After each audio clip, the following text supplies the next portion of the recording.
मान्यवर, एक और बात, सुप्रीम कोर्ट के अंदर आप कह रहे हो कागज चाहिए, कागज चाहिए। मंत्री जी ने कहा कागज चाहिए। मंत्री जी, आपको कागज की बहुत जरूरत होती है, कागज आपको चाहिए। आपकी सरकार ने 2020 में, ये पूरे देश को देखना चाहिए, पूरे देश को सर, 2020 में मैं जेपीसी का मेंबर था, ये कागज वहां मिला हमें।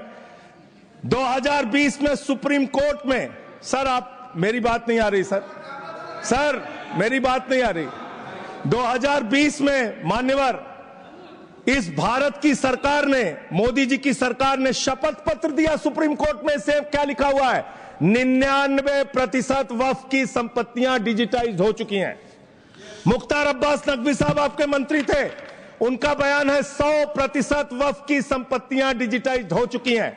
तो जब आप सारी संपत्तियां डिजिटाइज कर चुके हैं, सब कुछ ऑनलाइन कर चुके हैं वामसी पोर्टल में, सारे कागजात जा चुके हैं, तो क्या आप फसाद कराने के लिए फिर से कागज मांग रहे हैं? फसाद कराने के लिए आप फसाद कराने के लिए कागज मांग रहे हैं?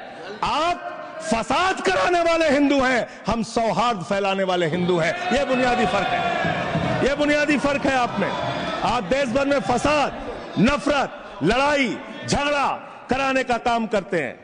मान्यवर, मैं अंत में आप लोगों से सिर्फ एक ही बात कहना चाहता हूं कि आज सच्चर कमेटी की रिपोर्ट की बात कही गई और कहा गया 12,000 करोड़ की आमदनी हो सकती थी। एक सुझाव मैं पूरे सदन की तरफ से इस सरकार को देना चाहता हूं। 12,000 करोड़ की आमदनी की चिंता है वक्फ की, करोड़ों मुसलमानों की चिंता है आपको।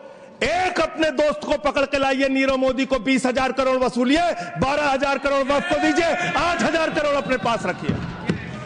8,000 करोड़ का आपको मुनाफा होगा, 12,000 करोड़ वक्फ को दे दीजिए, करोड़ों मुसलमानों का भला हो जाएगा। मान्यवर, अंतिम बात कह के आपने कहा सच्चर कमेटी की रिपोर्ट से 12,000 करोड़ की आमदनी की बात कही गई है। अर्ध सत्य मत बोलिए, पूरा सत्य बोला कीजिए। सुविधाजनक सत्य मत बोलिए, पूरा सच बोला कीजिए। मंत्री जी, इसमें लिखा हुआ है सच्चर कमेटी की रिपोर्ट में कि भारत की सरकार ने, राज्यों की सरकार ने अलग अलग राज्यों में, अलग अलग जगहों पे 365 वक्फ की संपत्तियां कब्जा कर रखी हैं। आप उसके बारे में नहीं बताते, आप अर्ध सत्य बोलते हैं। मैं तो जेपीसी का मेंबर रहा हूं, मुझे सब पता है।